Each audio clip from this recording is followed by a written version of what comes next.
Hey everyone, we are back for another Let's Play. With me as always, from inanimate 2D pixel art land is Corey. Say hi, Corey.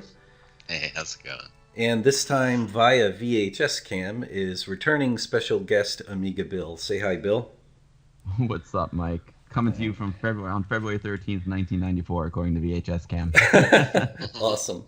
All right, so the game we are going to play this time is, again, we're playing the Capcom Beat 'em Up bundle, and the game we're playing this time is one of our favorites, which is Warriors of Fate. As you can see on the screen there, just beautiful pixel art, great use of color, really clean, sharp graphic style. You can really see the characters and all the important objects really well over the background graphics. And anyway, without further ado, we will just dive right in and start playing. So everyone go ahead and press start. Okay. All right. One thing that does get a little confusing in this game is that once you select your character, it kind of turns off the 1P, 2P, 3P thing. So go ahead and pick whoever you want to, everybody. It looks like I'm player 1. I guess I'll be the generic blue guy to start. All right. All right, looks like everyone's selected their character. Here we go. I'm this guy with the awesome beard. There I am. Yep. All right, so let's see. Okay, I'm the blue guy up top there. So I should say this game does have a really nice set of moves. The only thing I think it's lacking, to my knowledge, is any kind of block or counter, I think. When I'm editing the video, I'll add a fact check for myself, see if that's true. But Yeah. But so the some of the special moves, if you do down and then up really fast with attack, you'll do your special move. And if you do down and jump at the same time, you'll dash forward, which acts as like a ram as well that you can chain into moves. When you are on the horse is a bit tricky. If you hold forward and press jump, the horse will dash forward. And if you hold back and tap jump, then the horse will turn around. So it's a bit tricky. How do you turn the horse around? I'm fighting You the guy. hold back and tap jump, Hold back and tap jump. which is the A button on like an Xbox controller. Yeah. There you go. And if you hold forward and tap jump, you'll dash forward with the horse. Oh, and back isn't always the same direction. It's whatever direction you're Yeah, facing. It's the opposite. yeah. That's what I mean when I say back. I mean away from the direction you're facing. Interesting. And to That's get cool. off of the horse at any time, you don't have to wait to get knocked down. I think it's hold down and tap jump, or it's tap jump and down at the same time. I don't remember for sure. But some combination of down and jump will get you to dismount the horse. Yeah, the horse stuff, it seems, is very similar to Knights of the Round, Yep. which leads me to believe that this was built off the same engine. Same but, engine. you know, Yeah, it's definitely. just a theory, you know. Yeah, I'll definitely check that when I edit the video and put up the dates of the games. But yeah, we discussed that when playing Knights of the Round. It really feels like, and it's certainly the workflow sort of, or MO of big game studios. You put in all this work and pay programmers to make a really solid engine. You're going to reuse that engine as many times as you can to, make a good return on your investment. And why reinvent the wheel if you already invented a great wheel? And True, yeah. to me, this game seems like the pinnacle. Like this one, and I think Alien versus Predator, I'm assuming are some of the later ones that may have used the same engine, or at the very least were like the pinnacle of Capcom beat 'em up games. Like not only were the graphics fantastic, but they added those kind of special moves like down, up, and attack. Oh, we're getting some lag. Did you guys feel that? Just a little burp. All right. Hopefully it won't be too bad for the whole playthrough. Yeah, we got a few hits of that before. Yep. It's hard to say why. But Oh yeah, that's right. In Captain Commando. yeah. Ouchie. So I got a question about game engines for you Yep. guys. Like when you're programming a game, using a game engine, what's Yep. it like using an engine? Is it like using a piece of software in a way, or is it more like predefined code?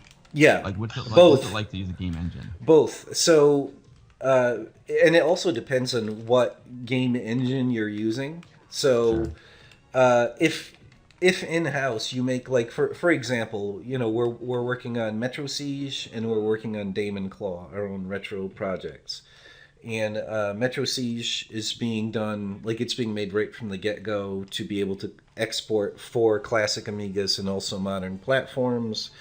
And so what that means is with the engine, it's already got all of the actual code, all of the logic for being able to control players, for them being able to walk around and have jump physics and change animations based on input, all that stuff. Even enemy AI, the core of all that logic is already there. Even how to get the different screen scrolling and camera effects like shakes, all that stuff is all pre-programmed and interacts more and more with a set of tools like the retro animator tool, originally the prototype of Spriter, that we're using to animate the characters for Metro Siege.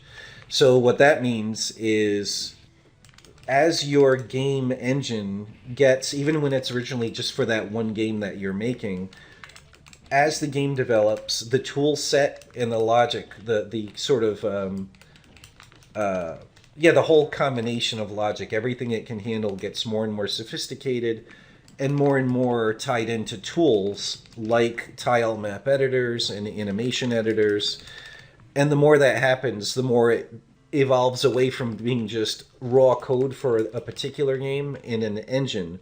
Because if you can imagine, once all your game code is done and once it's just loading in full character animation sets from an animator, then you just change the animated character to look, for example, like Metro Siege is a very Final Fight or Streets of Rage 2 game we're working on, but we could use the same exact code and just swap out those animation files and replace, like, Cody type characters with characters like this with swords, or like Knights of the Round or Golden Axe characters, and suddenly you have a sword fighting game and you've changed none of the code.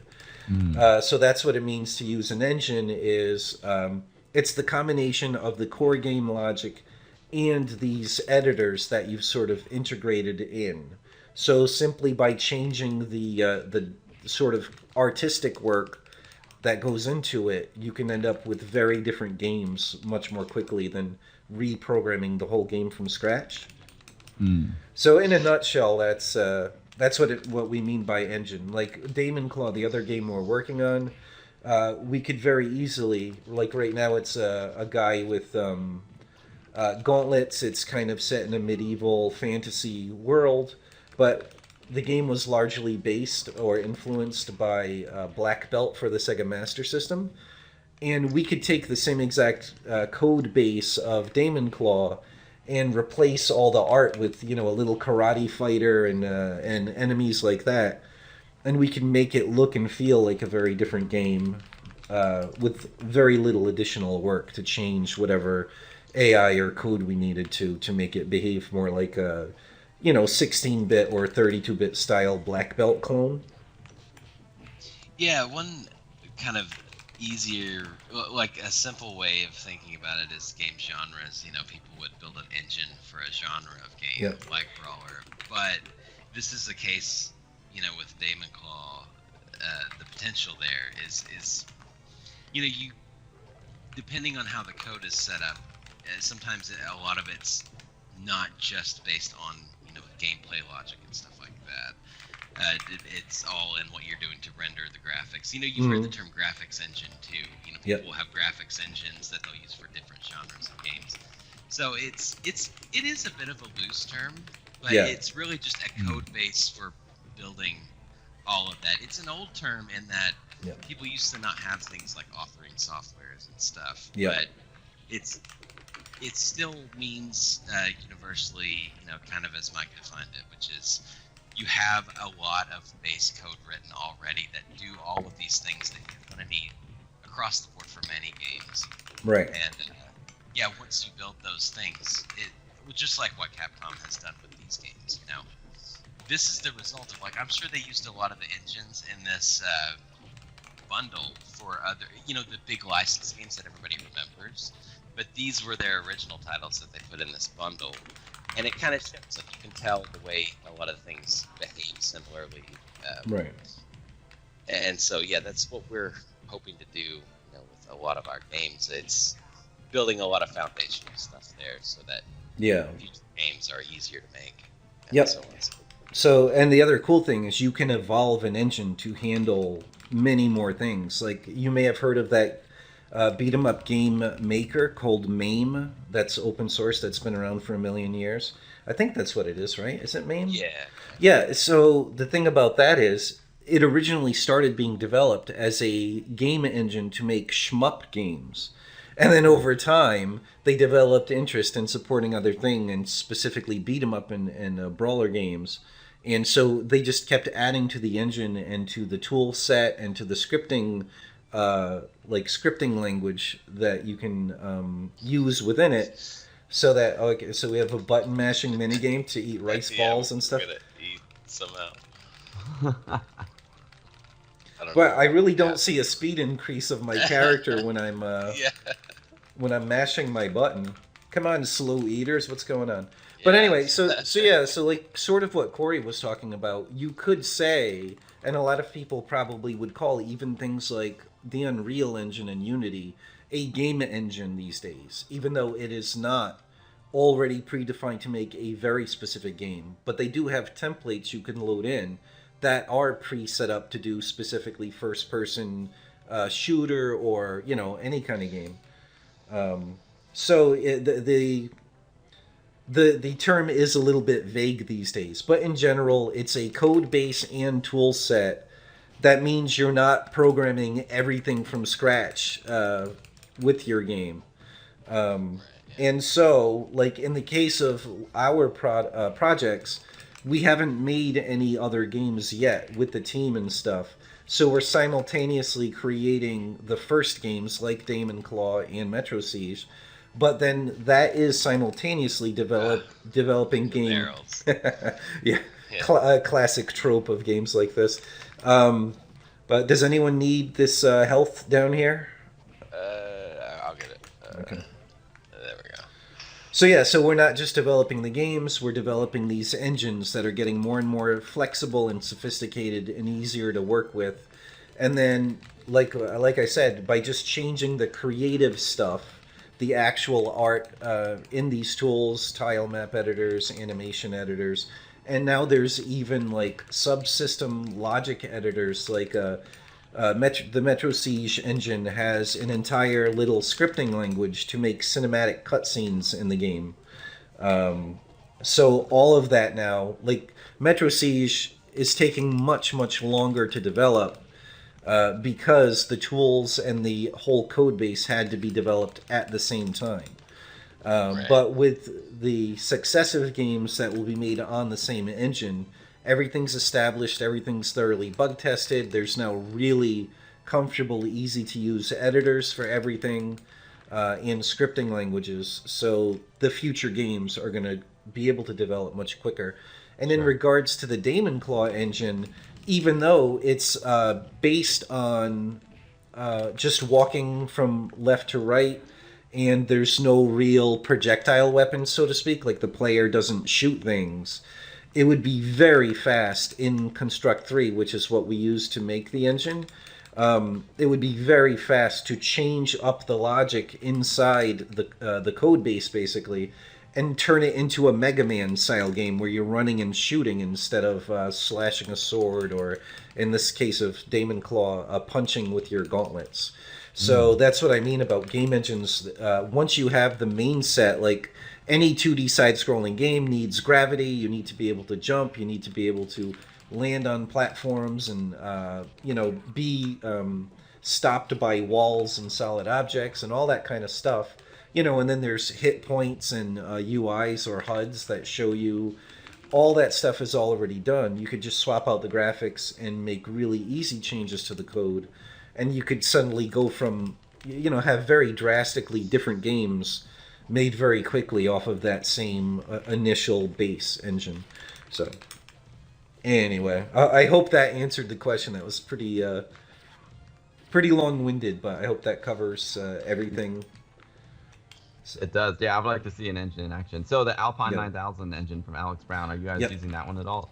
Yeah, that is the Engine 9000 by Alex Brown, or Alpine as he's known in the community, is the Metro Siege engine. And that actually started and has been evolving since either Worthy, the other game they published previously with Pixel Glass, or maybe even before that.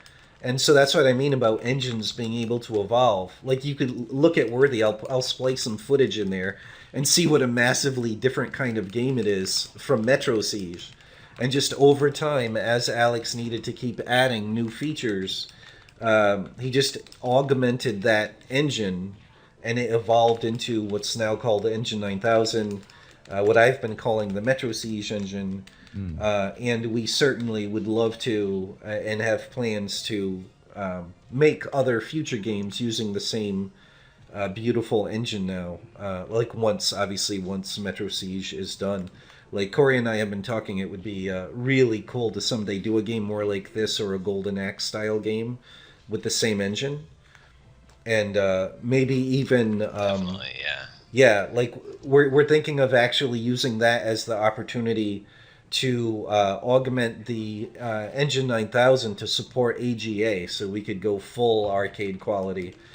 For those that don't know, AGA is the later, more advanced Amiga computer chipset, which was much more. You could have many more colors on screen and moving objects and all that kind of stuff, and more memory, so you can have more frames of animation and all that. Yeah, and couple that with the modular animation system, Yep. and you'll get some really nice, even better results. Funny enough, this game, Warriors of Fate, even though it doesn't have anything like that going on, they hide it very well in this one. With the character animations, the fact that it's just full frame. I mean, you could still tell, but I think they did an excellent job on the art on this game for sure. Yeah, that's right. But yeah, so you take, there's all these memory constraints with the Amiga 500. And trying to get Metro Siege working, a lot of those would be removed. Or not right, if we were porting maybe, this. Yeah, Absolutely. Yeah, so. And did Alex have to make a lot of changes to the engine from Worthies and Metro Siege? Yeah, a huge amount. Especially because, and thank goodness, Alex is he's equally as obsessed as I am of trying to prove just what could have been done with the Amiga back in the day. Like, really trying to come as close as possible to arcade quality on, stock Amiga 500s. Although Metro Siege does require the 512K memory expansion, so at least 1 meg total. But that's a nice thing. With the AGA, you have 2 megs standard, I think, or at least the CD32 had. I think all AGA Amigas. Maybe I'm wrong. We'll have to put a little informatic blurb on screen to double check that. But anyway, yes, the thing. Every level of Metro Siege, virtually every level, is being custom coded as far as the scrolling and camera work to get absolutely the most impressive version of that particular environment. To get as much parallax scrolling and on-screen colors, we're using extremely different tricks to get the parallax scrolling for a given level. In fact, we can't reveal it publicly yet, but the latest level that I've been working on with Alex is a ferry boat ride level. So we need, we're going to need parallaxed animated water at the bottom, a background layer, and then the main foreground layer. And so it's really fun for people like Alex and myself to have a meeting and brainstorm and look at and change the mock-up I made visually in a pixel art program, and figure out how we're going to get all these layered scrolling in and stuff like that. So maybe the next time we're on your show, we'll be able to do a kind of rundown of how each level works and the trickery we're using to create the illusion that the classic Amiga could do all these layers of scrolling in a sort of orthodox parallax dual playfield mode kind of way, without actually using dual playfield mode. Sorry about being so technical, everyone, with these terms, but Yeah, the Amiga, the AGA Amigas, the 1200, Yep. CD32, and 4000, they all came with 2 megs of chip RAM. Awesome. Oh, thanks for the verification there. That's awesome. So yeah, that'll make a big difference. If you can imagine, if you see footage of Metro Siege, we fit that in a meg, and keep in mind that's a meg that also needed to fit the code and the sound and the music and everything else and the graphics. So imagine you take Metro Siege, and it's more than twice the graphics, because right now a giant chunk of the memory is also being used, of that 1 meg, is being used for code and sound, and you don't need to double the code and double the sound. So when you suddenly have 2 megs instead of 1 for everything, we could probably get like 3 times as much graphics into a level for an AGA. More characters, possibly right. Even. There's all kinds of possibilities there that open up. That's cool. Yeah, I mean even though like 1 megabyte is basically standard for the Amiga 500, even though the 500 came with 512, like pretty much everyone expanded it to 1 megabyte, because the Amiga 500 was expandable to 1 megabyte. That was one of the big features of it. Yep. And pretty much everyone across the board would expand it to 1 megabyte. So I consider it basically a standard 1 megabyte Amiga 500. 512K of chip RAM and 512K of fast RAM. It's like the standard 500. Yep. And that's definitely what we decided to support as minimum for Metro Siege, because it was all about making sure we come as close to arcade and definitely console quality as possible. And so the 2 big things we did not want to limit ourselves with is the 1-button old-fashioned joystick support. The game quality would suffer if we spent the extra time to try to work out even remotely playable 1-button input for such a complicated combat game. And the other one was memory. We wanted to make sure that the 1 meg was required minimum, so that we could really fit in a nice array of moves and animation and just graphics to make the game really look very competitive to a Mega Drive or even early 16-bit arcade game. I think going with 2 buttons is definitely the right call. I like single button for like the classic, arcade games like Space Invaders and whatnot. Right, exactly. For a beat 'em up like Metro Siege, you're definitely gonna want the 2 buttons. It just adds so much more to the game. It makes it so much richer. Yeah, exactly. So interestingly enough, Damon Claw, it just happened to work out that the gameplay could work decently with a 1-button controller. So I'm working that in as an option people can select in the menu, but it's still even better with a 2-button controller. So that game will support both, just because of the simpler gameplay style. It works enough that it's not a detriment. It's not like, you know what I mean? Like, it won't bring down the quality of the whole game to design the gameplay to support it, because it already just happens to work with that particular game. But in general, probably most of the games, certainly the arcade style games we make, will be 2 or more buttons and 1 meg or more required. And when you get more than 2 buttons, it starts to get beyond my skill level. Like the Street Fighters and like all those fighting games, man. Like there's so many buttons, I don't even know what to do. Well, they're good for the young kids, The old guys like me, we kind of at 2 buttons, that's it for a timeout. Well, I noticed that in the 16-bit era, when everything went kind of Super Nintendo and Genesis, like there were still plenty of games that really only used a few. 2 buttons. Yep. Yeah, it still felt right. Like 2 is a good way to kind of generally design your retro game around. If you want to kind of hit that mark of what most people experienced around those times, Yeah, absolutely. A jump and an attack. Yeah. So you get into like 4 and 5 buttons, it starts feeling, I don't know. Like to me, don't get me wrong, I play some modern games and stuff too, but even modern games will still trip me up sometimes if there's a button maybe that isn't used as often for just a very specific thing. I'll forget it after a while. I'll play for a while, and then I'll forget that button does something. It'll happen, Yeah. Some of the really modern games that like uses like an Xbox style controller, and every button is used for something. Even the obscure stuff like the other analog stick for camera control and stuff like that. It really can reach that point where unless you play crazy number of hours a day, it's like, how do you do that again? What button was it? And you're, you know, but definitely I think that is something that's more. The closer you are to a boomer, the more and more that's a problem because like young kids grow up, these days you got 6-year-olds growing up playing sophisticated games that do use all the buttons.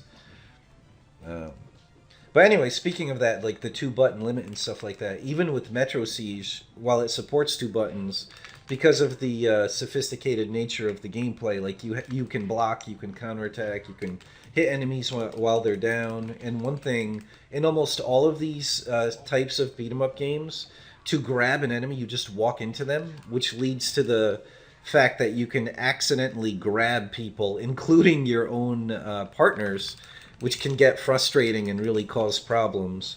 So I designed it in the Metro Siege input style. You have to hold the attack button and tap forward, and your character will actually lunge forward, grabbing at someone, which makes it almost impossible to accidentally grab anybody. So that's another way to be able to get more sophistication into the gameplay, even staying with 2 buttons, is like they did in this game. Like you hold a direction and press a button, whereas in Metro Siege it's the opposite. You hold the button and then tap a direction. But both systems work very well, and they're very fast to get used to. Yeah, as we've said before on the channel here, there are a lot of old conventions that, things that turned into traditions that we felt could have been innovated that weren't. And, sometimes we try to work that into the design. So. Yeah. On another note, I really enjoyed that little water scene when the water was up to your knees. That was pretty cool. Yeah, like I said, this game is just really one of the pinnacle, I think, Capcom beat 'em ups. This one, as far as visually, I think this one, Knights of the Round, and what was it, Armored Warrior, that robot one, are graphically gorgeous. And then gameplay wise, this one, Alien vs Predator, and The Punisher, those are excellent. Those 3. Yeah, I never did play The Punisher. Yeah, we'll have to see if there's a way that we can play that online and do a Let's Play. I think it's only 2-player, but Corey and I we can try to do a Let's Play of that if we can get an emulator working with good online play. But it is graphically, it's quite decent. I wouldn't consider it quite on par with this, but it's still very good. But the gameplay is one of the best. Not only with its core engine and the amount of moves, but they do a great job keeping it interesting, mixing up the gameplay. Like there are very specific parts of levels or entire kind of mini games levels that are all about shooting, and like sometimes you're on a moving vehicle and stuff like that. So they really did a great job. A lot of these games, they can get kind of monotonous. Especially if they go over like a half hour to get to the end.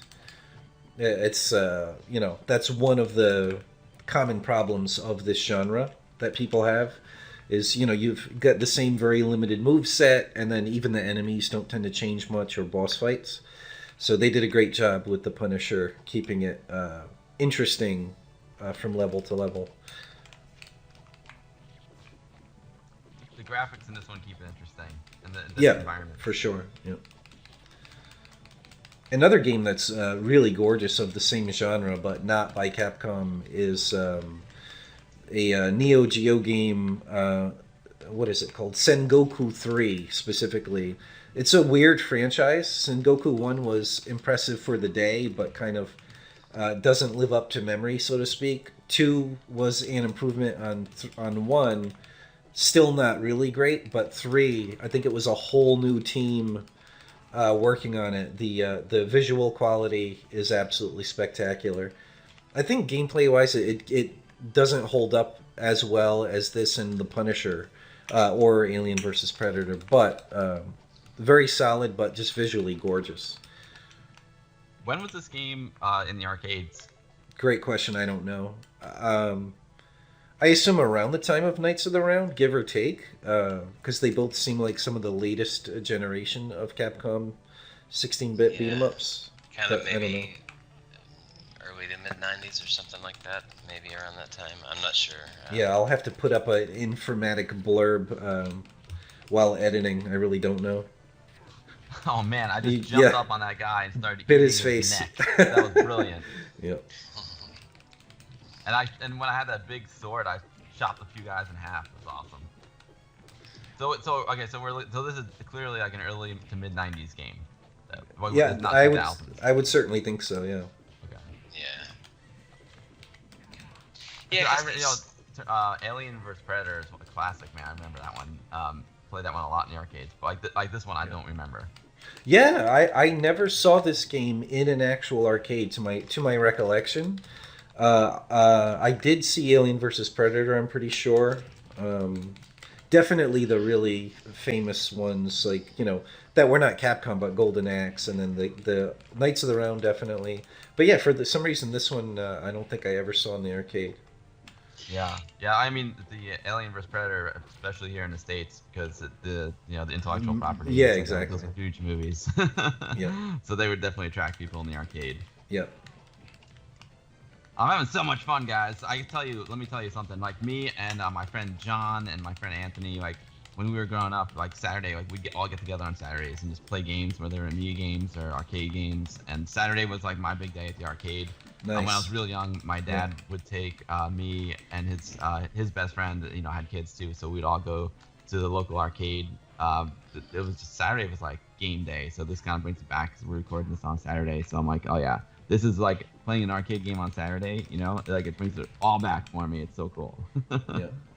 Well, to regale you with a story of my criminal past, I grew up in the ghetto, and I would often cut school. And most of the time, I'd cut school because I wasn't learning anything in school, and I would often just go home and study or train myself in things like painting and pixel art, and or literally go to the library, cut school to go to the library. But at one point in the downtown area, a video arcade opened up, and it was almost like a Dave and Buster's-y kind of vibe, but smaller, and it was targeting the college kids. So like they had a little bar there and they served alcohol. But a friend of mine, we started cutting school and going there frequently, and they let us in because they thought we were spending a lot of money. But here's where the criminality comes in.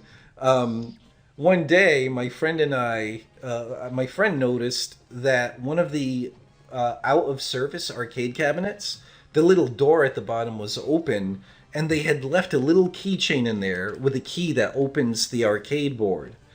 So, we dared each other, and we ended up, despite the nervousness and giggling, swiping that keychain and just seeing if that key could open any of the other arcade cabinets of the actual functioning games.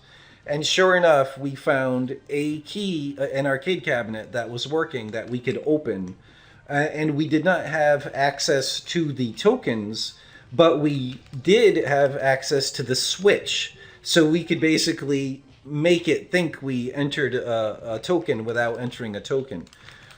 But even more crazy is when we opened that door, not only did we have access to that switch, but guess what was hanging inside the door of that machine? Another key. Oh, no way. And each keychain happened to have two keys. So we split the keys, and then we walked around trying that key to see if it opened any other machine.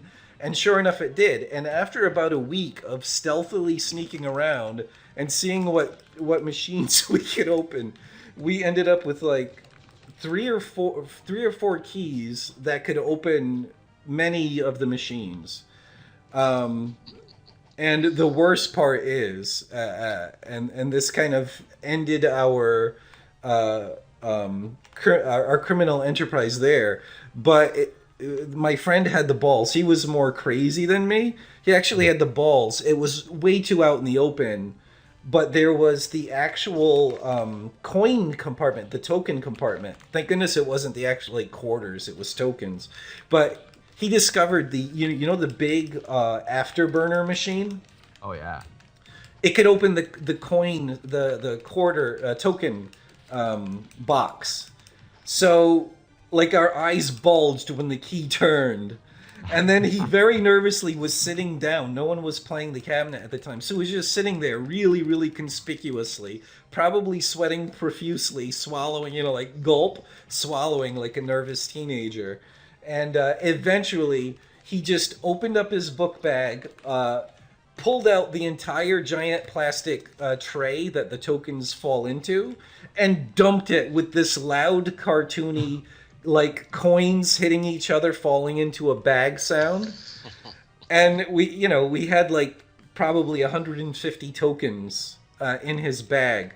And just as he's doing that, I look over, and one of the ladies that work there, kind of like a waitress kind of role, she clearly saw us and went to tell like the manager or something. So we hightailed it out of there and had the balls to show up days later and use the tokens. And amazingly, we never got caught. They never called the police on us. And we ended up visiting another arcade in the local shopping mall and discovered that some of those keys opened some of those machines. So basically we could free play for a long time. Thank goodness, like I said, there would have been a huge moral dilemma, and we would have ended up in some kind of juvie if we had access to actual quarters. Like I'd like to think my moral compass back then would have not allowed me to steal quarters. Anyway, so that's funny. Yeah, it's amazing. I wonder how many keys, like how many variations of keys there are for the games. I bet you it's somewhat of a standard. Like my shockingly not many. Yeah, my family's like in the excavating business, so they have like those large, excavators. Yeah. And believe it or not, there's not that many keys for those. So like if you have one key, the chances are if you sneak onto like another construction site, you can open up and start their excavator. Well, it's the same exact thing with the arcade machines. I can tell you that from first-hand experience. The one thing that was interesting is there were two variations of arcade machines. Like, one had kind of normal keys, the ones that we got. And then we noticed when we went to that mall arcade that half the machines were inaccessible to us because they had a weird cylinder-shaped key. So, like, I remember the cylinder key. Yeah. So I think that's you, Amiga Bill. You need a health replenish if you can get. So try to. So this is rare. A level where you have to walk back from right to left. Yeah. Just realized that's really uncommon. Yeah, they definitely mixed it up with this game. The one level where you're, kind of jumping the rooftops or whatever. I know it was kind of scripted event, but right. It was a little different than usual. I love hopping the roofs like that and going backwards. It's interesting. I don't know. Maybe it's just my programming, but I like to go left to right. Yeah, absolutely. Yeah. It's definitely cool to mix it up, but I do like the left to right. And then one thing I'm really liking about the game is I love the health bars on the enemies. Like all the enemies have health bars. That's really cool. Yeah. Oh, we're meeting up with the other selectable characters. That's pretty cool. That is pretty neat. So that what you just saw right there, that would be an example of the cinematic scripting engine in the Metro Siege engine. So at first you're programming it just to allow you to move player 1 and player 2 and any given enemy to a specific location and trigger dialogue text and a dialogue portrait. That's how it starts. But as you saw there you would need actual special logic that you could access in the scripting engine that says, well, no matter what characters the player actually selected, pick from the other unselected characters to put on the screen that you can talk to, right? So like you can imagine, it's not always the same characters that appear on the bridge there when we get all the way to the left. It's whatever characters you did not select. So you need that extra logic. So that's a good example of a need for the game ends up increasing the flexibility of the game engine, because now you have the ability to make it do that kind of logic, like pick one of the characters at random, perhaps from the remaining roster of selectable characters. That makes a lot of sense, because it would be kind of silly if you met your own character. Yeah, that would be weird. You would, at that point, you would expect, because of video game tropes, that's a demonic doppelganger and it's a boss fight. You know what I mean? Yeah. Or they're just sci-fi clones. Yeah, exactly. So, Mike, when just going back to your arcade story, I'm just curious whereabouts the arcade was, like what country and what city. Oh, I lived on the east coast of the U.S. in a very small city, Providence, Rhode Island. Oh, and wow. So all my hijinks and school cutting took place there. It was not until very late in life that I ever left the country at all, which was a very brief trip to the old quarter of Canada, the very French section, which was beautiful, and the people there are as polite as they are legendarily. Really nice.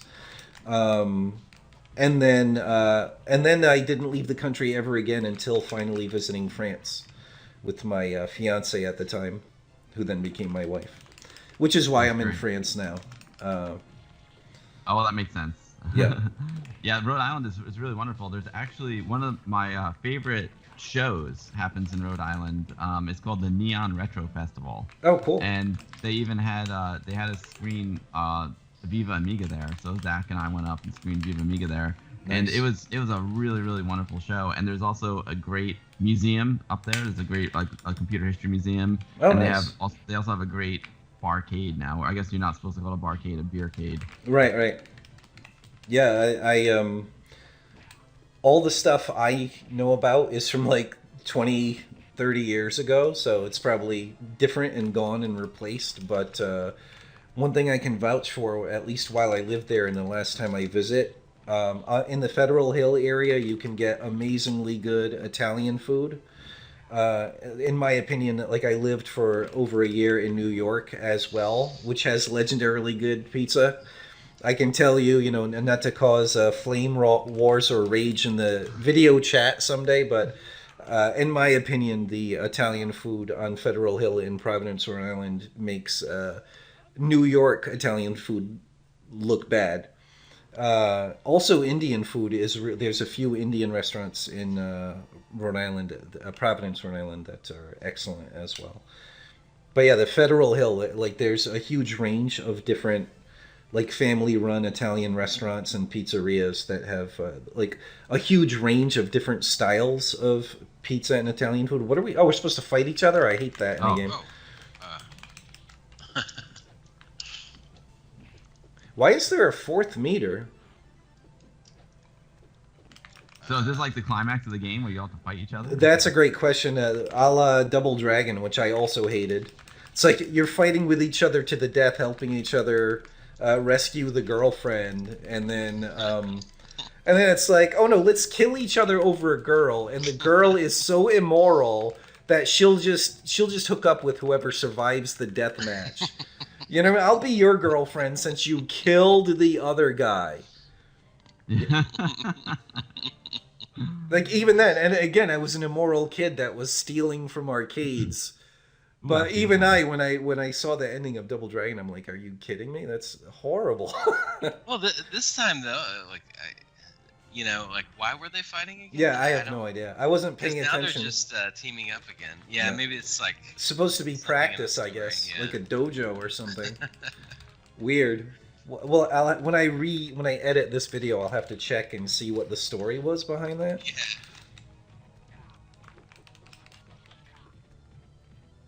So they could get more. Oh, I know what it was. It's because I triggered. Yep. It's because I triggered an argument over which city had better Italian food, Rhode Island or New York. Yeah, so, I'm in New York, so I would say maybe you haven't experienced the best New York food, Well, I did make it a point to visit quite a few, including some of the really expensive Italian restaurants and Indian restaurants. Two of my favorite kind of like going out to eat foods. You know what I mean? Yep. But there was a really expensive. Oh, sorry, I forgot I can.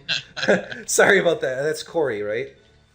Yeah. I totally forgot you were a friend. It's that black beard and the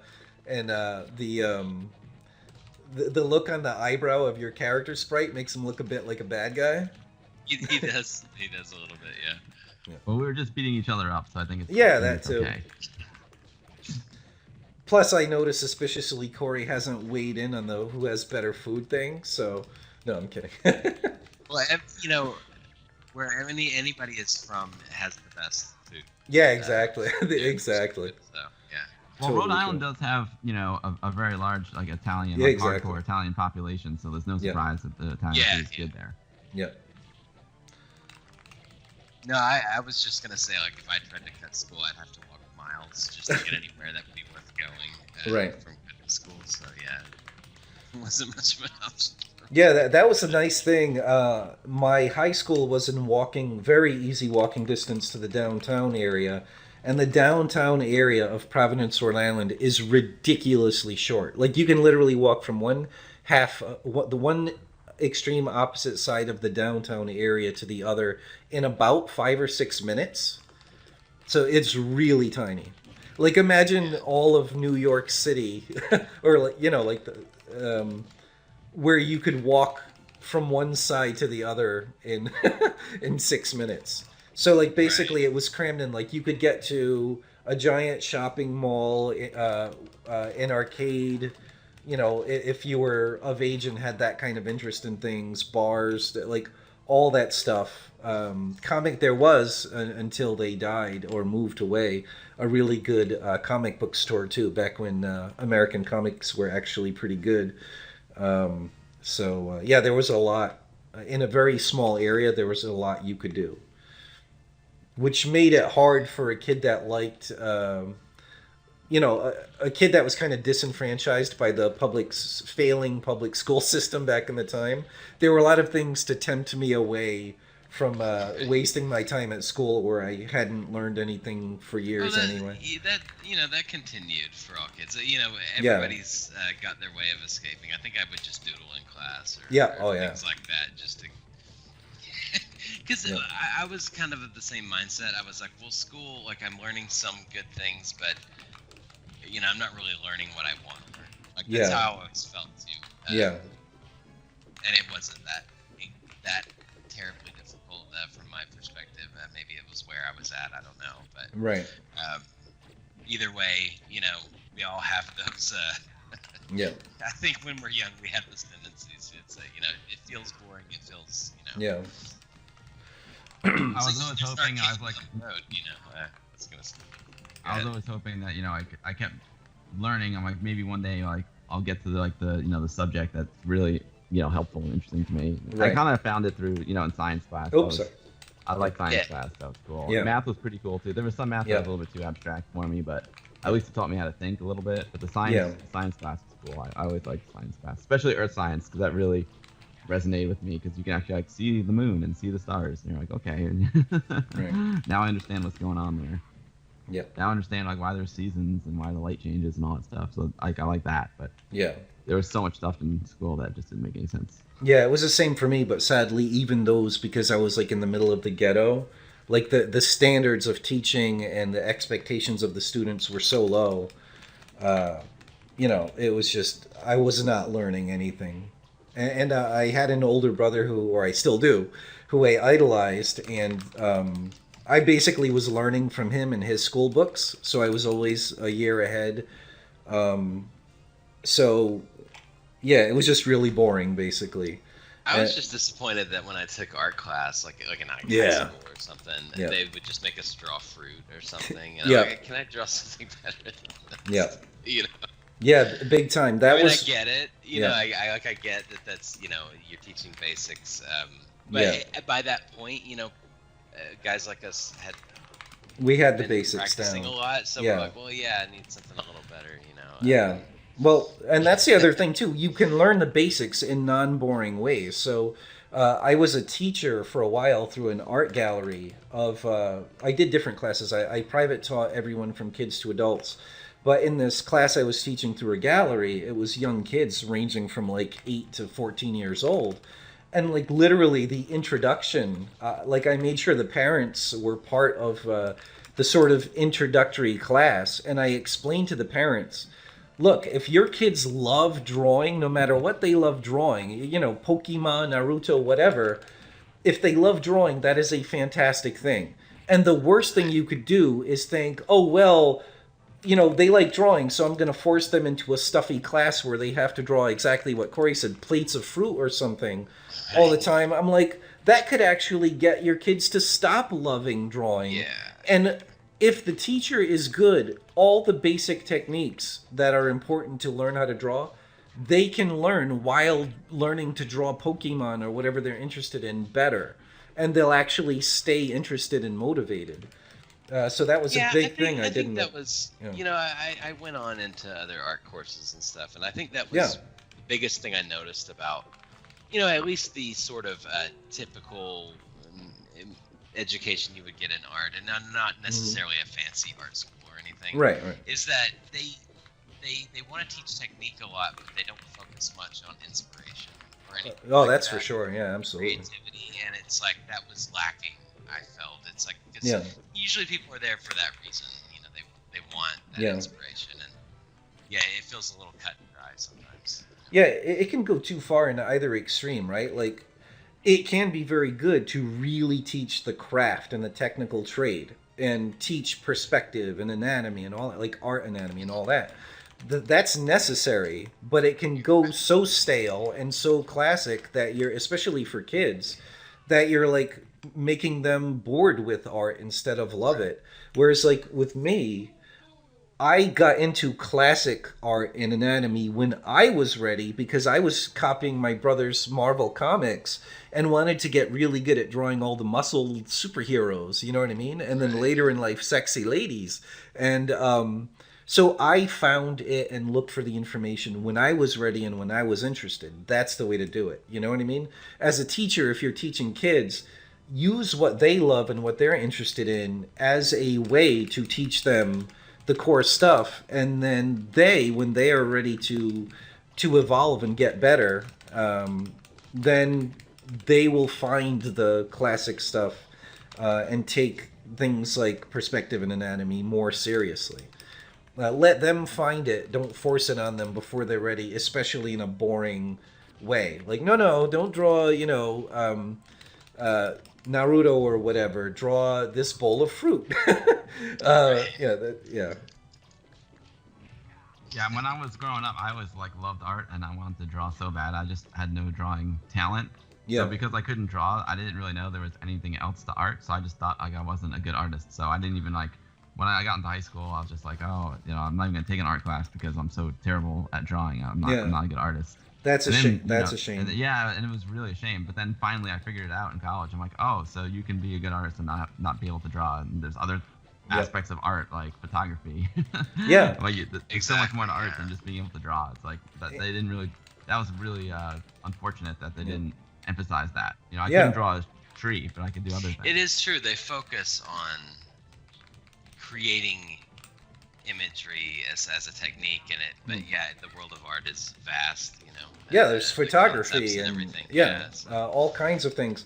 But the other shame of that is not only might someone who can't draw be amazing at some other visual art form, but just as important, while some people do have a more innate aptitude and pick it up faster, the truth is that most of the people that are good and seem to have an aptitude, it just so happens, like myself, very, very early in life, they became infatuated with drawing and drew all the time. And of course, your brain is going to wire itself, especially during those developmental years. Your brain literally wires itself to be better at that thing and to pick it up quicker.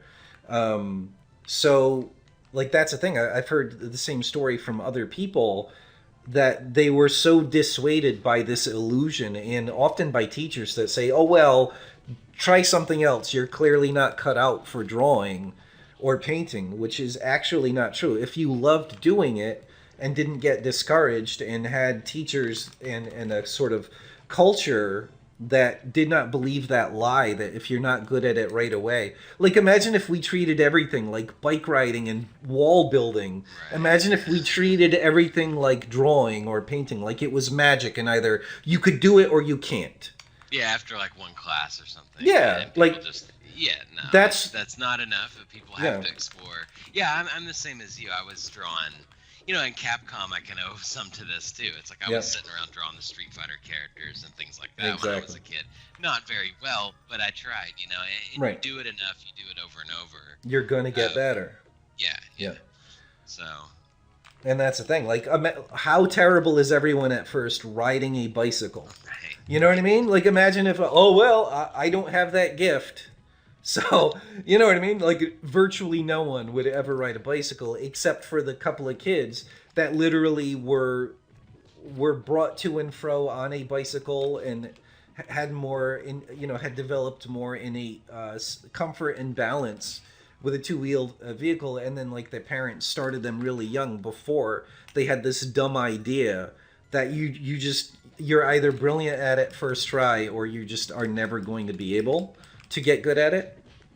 So everyone out there watching, if you have that idea, especially if you're still relatively young, don't let yourself get dissuaded by that lie, that kind of cultural bias that there's these magic things like art that if you're not great at, that you can't get good at it. You absolutely can get good at it. No, there are so many just objective qualities to art to understand. We talk about a lot of it on the channel here too, but not, it's related mostly to games, but there's so much more, as Bill pointed out. That it's not always, and I've always actually been pretty clumsy, kinetically speaking, with my hands. I was never good at that's why I like digital art better. I'm really good with computers. It works for me. Right. So even me, I don't get me wrong. Like I could still draw decently enough, but I didn't pursue that fine art aspect of it as much because once I got into the digital realm, it felt more natural. It clicked. Yeah, absolutely. Yeah. And so, definitely explore the avenues because go ahead, like he said, Corey, I think there's always going to be somebody. Corey, get that. I think it's you that needs it. Yep. Yeah. There we go. Sorry to interrupt, Corey. No, it's fine. There are plenty of people that might discourage, and you just gotta. Yeah, and it's like myself. Like I was also fell into that trap of being clumsy, thinking of myself as clumsy, and who isn't? Especially during the awkward like tween years. You know what I mean? Like tripping over your own feet and stuff. But I developed a love for like watching really good jugglers and stuff, and over the course of a summer vacation, started rolling up socks or abusing oranges when my mom would buy fruit, and taught myself to juggle. And I spent a good couple of months knocking over people's teacups and water and running around the house chasing after the balls because I didn't have good control. But guess what? Now I can juggle. I could juggle in a moving vehicle without really looking at the balls. But it came from having that attitude that if I keep at it, I can get good at it. You know what I mean? And I think, sadly, way too many people in the world kind of have that attitude about a lot of things. They get too discouraged too quickly if they're not great at something. And it's like, why really respect yourself or anyone else that can do something special, like be able to draw or paint really well or dance or juggle or sing really well? If everyone could just do it first try, there would be nothing special about it. So work hard at it. You know what I mean? That's the whole point. That's why you should have pride and respect for those things, because everyone can't do it because they haven't put in the time to develop that ability. And of course, I was gonna say you're gonna have innate absolutely abilities, so to speak. But at the end of the day, I mean, it is a lot how much time you dedicate to it, because that inspiration, creatively speaking, it can happen in most people. Like yeah, you just absolutely. have to seek it out. Like you have to go on that journey. Like you can't just expect things to be handed, so to speak. Like you have to put in the time and energy. Exactly. And that takes a bit of sacrifice. We all want to, hop into that MMO game or something and play endlessly. And don't get me wrong, I've done it plenty of times in the past, but I'm not dogging those games. Yeah. Absolutely. The world of games, but at the same time, it's the kind of thing where that's what's really going to separate the people, truly speaking, that you see doing very well or successful at any given skill from the other people that maybe don't seem as into it. The truth is that the passion is there for them to just keep driving with it. Yep, and exactly. That passion is built. It's not just something you're going to have. Like, once you manage certain levels of success with something, it will grow in you. So you nurture it. That's exactly. And unfortunately, it really is hugely influenced by the culture around you. Like, I really pity the kids that did grow up in schools like that. Like, the guy I worked for in my first job for so many years was an art supply job. And he got into the art supply business because he loved art. But he got discouraged from doing it himself because his, basically psychologically abusive art teacher in like junior high basically said, "Don't quit your day job, kid. Like, try something else." And like, you're just a bad teacher. Like, one, psychologically you're a bad teacher, and two, if that kid really is that bad at it but interested, that's your failing, not the kid's failing. That the kid's not, that you're not figuring out how to teach the kid that's interested and willing to put in the time. You know what I mean? Yeah. And the worst aspect of that is usually that stuff will come from people you typically rely on, like family and teachers, or an authority figure. And you have to weigh how important those words are. Like, you have to be critical of those moments, not necessarily hyper rebellious or anything. Right. Just take it for what it is. These people healthily independent. People will do these things. They will say these things. Yeah, absolutely.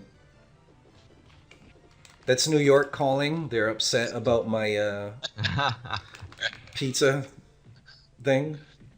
It's funny. I was in grammar school and I was like playing football out in the schoolyard, and I slipped and like fell in some mud. Yep. And then my pants were like all wet and muddy, and then like the next class I had was the art class. I mean, not art class, music class. Yep. And the music teacher, it was like, I was like, I messed up my pants. And he's like, don't worry about coming to class. He's just like, you just don't have it when it comes to music. He's like, don't even bother. And I was like, and I did. I was terrible at the trombone, and I wasn't really that into it. So I'm like, you're right. I'm just, how would they give like, I'm out. Here's my trombone. I'm gonna go do something I'm good at. But it was also a little frustrating because like now I'm kind of like, oh man, it'd be cool like to play around with the tracker music or something. Yeah. Who knows? Maybe I do have something to offer the musical world. Yeah. I don't know. Maybe not, but it'd be kind of fun to try. But I haven't picked up any kind of musical instrument or anything since 7th grade trombone class when I fell in the mud. Right.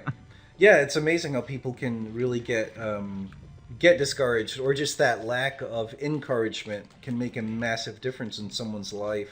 But it's one thing. It's not that bad if you're clearly not interested and not good because you're not interested. Then I actually respect a teacher saying, you know what, like, I'm not going to give you a failing grade for not doing in not very relevant class like music if you're not into it. I respect that. Yep. Whereas if you're interested in not doing well and getting discouraged, a teacher that just says, yeah, give up, you suck, that's a terrible teacher.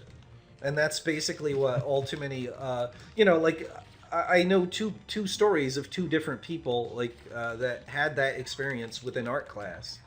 And I think that's terrible.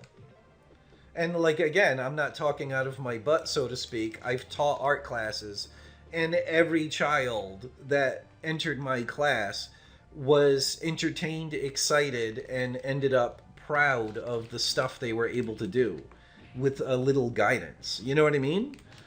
Like, I could have easily picked the weakest links out as a lazy teacher that has some kind of need to be abusive to people that trust me and go, oh yeah, you suck, never mind. We'll find some, go play Game Boy in the corner. I won't tell your mom and dad. And like I said, if the mom and dad are forcing the kid to take an art class and they're not interested, I'll do my best to make it interesting to them so they enjoy it. But if they really have no interest, then I wouldn't have a problem saying, hey, look, I'm not going to force you to do. Maybe, like, if I did try to force them, maybe they'd be even more averse to it to their whole life and never pick it up. Whereas if I do say, hey, it's no big deal, I'm not going to force you. Go play Game Boy if you want to. So you're not, like, disrupting the rest of the class. And maybe someday you'll like it. You know what I mean? Maybe someday you'll develop your own interest. That's way better. I'll be right back. I'll just step away for 1 second. I'll be back in 2 seconds. Sure. Yeah. All right. I think it's funny that they destroyed this bridge in like 2 feet of water. Yeah. What will we do? We don't have a canoe. Oh, we go home. Mission over. We can't walk in the crystal clear 2 foot deep water. Our socks will get wet. That'll be uncomfortable. And their guys are working in it too, so it's not like... Yeah, exactly. Just a detriment to us. Joke's on us when they release the piranha. That would be pretty awesome.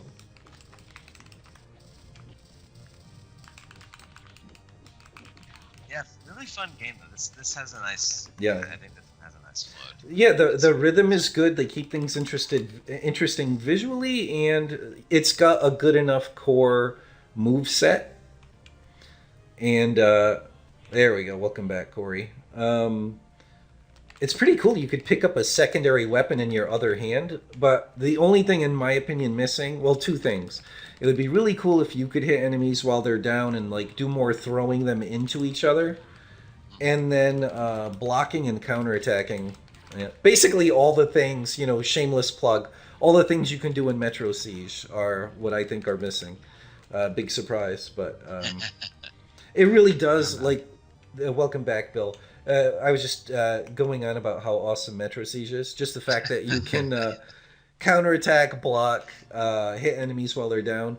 Those extra things allow you to switch up your own gameplay style at the drop of a hat to keep things interesting. Like, it's really cool that you could just go, oh, I'm going to be really defensive and counterattack. And there are gameplay elements, like now in Metro Siege, you get a bonus. You get a slight health replenish, and your kind of desperation meter, your special attack meter, increases a little bit every time you successfully counterattack. So, yeah, stuff like that, it really can keep things fresh because it allows the player at any moment to go, you know what? To fight this guy, I'm going to switch to a defense and counterattack mode of play. I find it kind of strange and kind of almost comical how the women that appear in this game are very ill-equipped. Like, they're just fighting with their hands. Yep. And everybody else has got, like, swords and stuff. They're just there to abuse. Yeah. They've been thrown onto the battlefield by the evil. Like, I just found that odd, because they're, like, the small, like, the really small characters, and you're like, man, you almost feel bad. Yeah, it's like the evil commander was just like, oh, we're running out of men. Hey, cook. Right. Stop cooking. Stop cooking and go attack. Go fight those seasoned warriors with the giant swords. It's like they don't fit in with everybody else. Yeah. It's got, like, look at this guy with that weapon. Is he the last guy? I noticed the map was. Oh, that's a good question. It feels like it's about that time. We've got to be getting close to the end. It's a surprisingly rustic environment for the end of the game. Like, usually you're in a castle or, you know what I mean? Like a throne room or something. But we've got to be close. He looks like a kind of end boss kind of character, too.